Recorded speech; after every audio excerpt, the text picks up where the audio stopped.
a place in the Kansai region. It was the time just after Japan's defeat in World War II, when Japan was under the control of the U.S. military and many U.S. soldiers were coming and going in each city. One night, a famous local beauty was walking near Kakagawa Station when, unfortunately, she was spotted by several American soldiers. They brutally raped her, slammed bullets into the base of both arms and legs to enjoy her suffering death, and left her on the street. As she wandered near death, she was lucky enough to be discovered by a well-known local doctor who passed by the scene, and instead of losing both arms and legs, she survived. Proud of her beauty, she had no hope of living. As she was being taken for a walk across a railroad bridge, she saw an opportunity, knocked over her wheelchair, twisted and turned, and jumped from the bridge onto a running train, killing herself. A large number of investigators collected pieces of his body, but strangely enough, they could not find any part of his body from the neck up.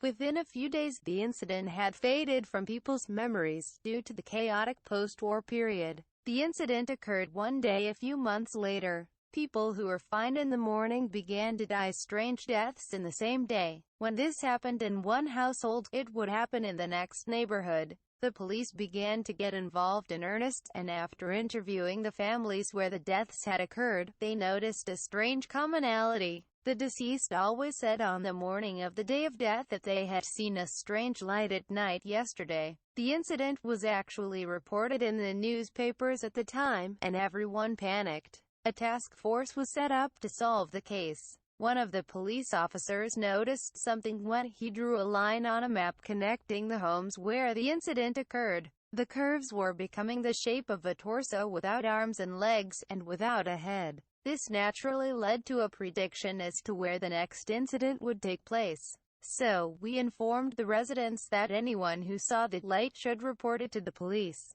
As expected, families on the curve died because they claimed to have seen the light. However, it was not a light. The dead man's morning confession was this: "At night, for some reason, I woke up suddenly. Then I saw a faint light which gradually became a large light. I looked closely and saw something moving in the light. The object became larger and came closer to me. The object was a piece of flesh with no head, no arms, no legs, and a bloody torso crawling toward me, moving its shoulders from side to side. I was so scared that I closed my eyes as it came closer and closer." The next time he saw the same piece of flesh, he was sure to die. The next person who saw the same piece of flesh always died. The man who thought he would be next was so frightened that he went to a famous local shrine and asked to be exorcised. Then he heard the following words: "I see a terrible resentment targeting you from beyond the darkness.